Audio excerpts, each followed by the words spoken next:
2031년이에요. 그리고 화성의 붉은 표면에 막 최초의 사람이 발을 내디뎠어요. 172일 동안 지속된 긴 비행이었어요. 힘든 여행이었죠. 기술적인 문제가 많았습니다. 생리학적인 장애물도 몇 가지 있었고요. 우주비행사들은 수톤의 장비와 에너지를 생산하고 생명을 유지해주는 시스템을 붉은 행성에 전달해야 했어요. 이 임무에 책임이 있는 사람들은 낮은 기압의 대기와 재앙과도 같은 모래 폭풍에 대처하는 방법을 이해해야 했어요. 어떻게 하면 화성 표면에서 사람들을 안전하게 지킬 수 있는지, 그리고 일이 끝난 후에 어떻게 지구로 데려올 수 있는지를 말이에요. 공상과학 이야기 같죠? 하지만 곧 이게 우리의 현실이 될 거예요. 제일 멋진 거요? 한계가 아니에요. 화성을 탐험한 후에 사람들은 훨씬 더 야심찬 목표를 세울지도 몰라요. 그리고 이게 그중 일부예요. 다음 방문할 행성은 금성일 수도 있어요. 하지만 그건 굉장히 힘들 거예요. 금성은 샛별 또는 개밥바라기라고도 불려요. 지구의 하늘에서 가장 밝게 빛나는데 해가 진 후 가장 먼저 나타나고 해가 뜬 후에 마지막으로 사라지기 때문이죠. 하지만 탐사에 있어서 금성은 인간에게 아주 불친절해요. 그 대기압은 지구 압력의 약 92배예요. 그리고 표면의 온도는 평균적으로 섭씨 454도고요. 현대기술로는 금성에서 몇 분 이상 생존할 수 있는 기반시설을 만들 수 없어요. 그러면 우리는 왜 금성으로 출항했을까요? 여기 재밌는 사실은 금성 표면 위 48에서 64km 높이의 태양계 전체에서 지구에 가장 비슷한 조건이 있어요. 그곳의 압력은 지구의 산과 거의 같아요. 그리고 온도는 섭씨 21도에서 29도 사이고요. 만약 이 행성의 대기가 독성가스가 아닌 산소로 이루어져 있다면 우리는 추가 장비 없이 그곳에서 살 수 있을 거예요. 아니면 포보스와 데이모스에 갈 수도 있어요. 이것들은 화성의 위성들이에요. 인류가 다른 행성의 위성에 발을 디딘 건 이번이 처음일 거예요. 포보스는 화성의 표면에서 불과 5,950km 떨어진 곳에 위치해 있어요. 그곳에 도착하는 데는 하루도 걸리지 않을 거예요. 이 감자 모양의 바위 조각은 지름이 겨우 21km로 꽤 작아요. 그래서 중력이 아주 약해요. 데이모스는 화성에서 조금 더 멀리 떨어져 있어요. 약 24,140km로요. 하지만 이 작은 위성은 포보스보다 더 작아요. 지름이 21km가 조금 넘어요. 다시 말해 이 위성들을 방문하는 건 소행성에 착륙하는 것과 다르지 않을 거예요. 그리고 우주 비행사들이 직면하게 될 가장 큰 도전은 화성의 표면을 떠나는 거예요.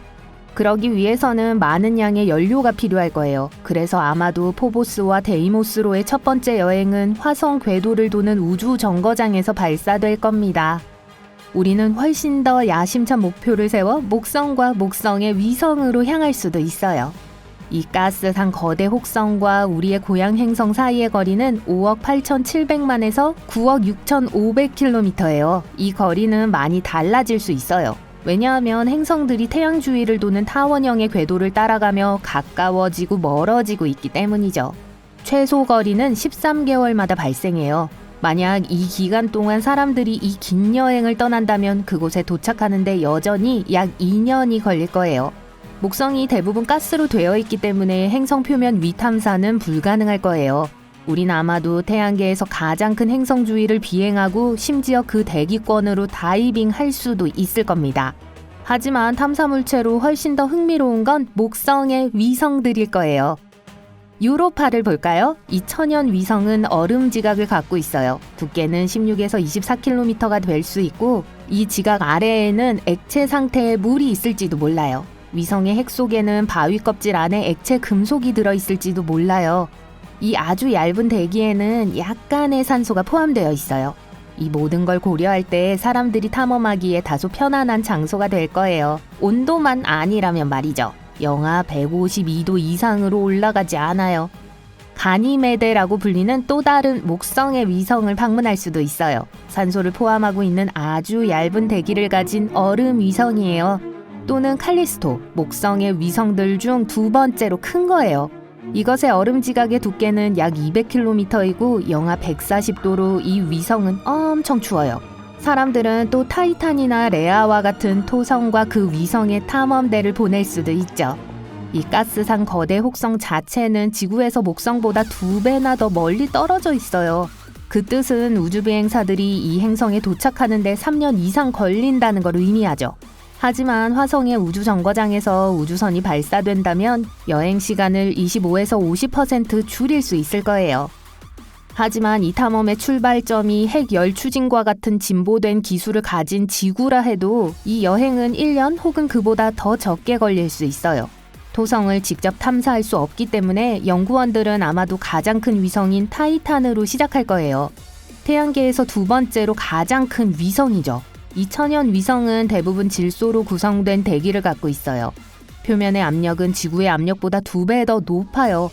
타이탄에는 바람과 비, 강과 호수가 있지만 물이 아닌 액체 에탄과 메탄으로 구성되어 있어요. 그건 사실 좋은 일이에요.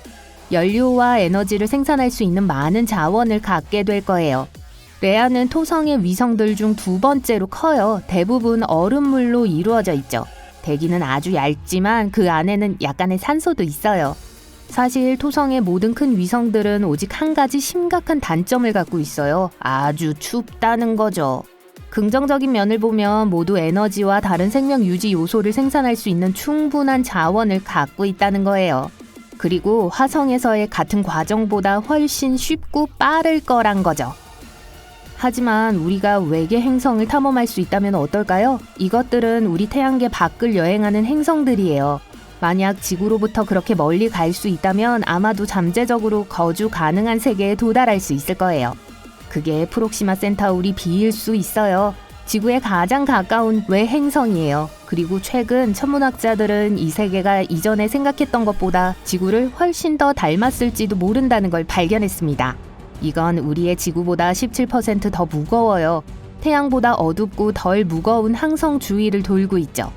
프록시마 센타우리 B는 항성의 생명체 거주 가능 영역의 중앙에 있어요. 그 뜻은 액체 상태의 물과 생명체가 행성에 존재할 가능성이 있다는 거예요.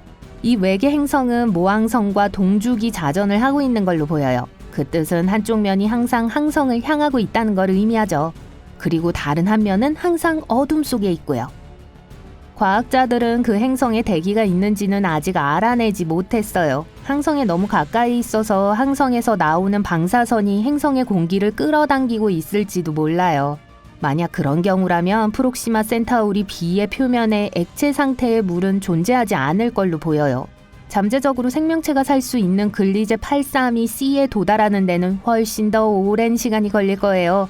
이 외계 행성은 지구에서 16광년 떨어져 있어요. 우주를 놓고 볼 때 이건 근거리인 셈이죠.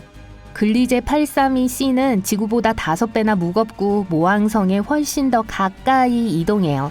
그래서 이 행성에서는 1년이 36일밖에 지속되지 않습니다.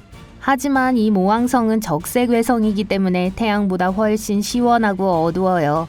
그래서 글리제 832C는 우리 지구가 받는 만큼의 빛과 열을 얻어요. 동시에 글리제 832C가 지구와 비슷한지는 아직 확실하지 않아요. 아마도 통제 안 되는 온실 효과를 만들어내는 훨씬 더 두꺼운 대기를 갖고 있을 거예요. 이 현상은 행성이 우주로 다시 방출할 수 있는 것보다 더 많은 열을 호스트 항성으로부터 흡수할 때 발생해요. 이건 안타깝게도 글리제 832C가 상대적으로 시원한 지구보다는 타는 듯이 뜨거운 금성을 닮았을 가능성이 더 높다는 걸 의미하죠.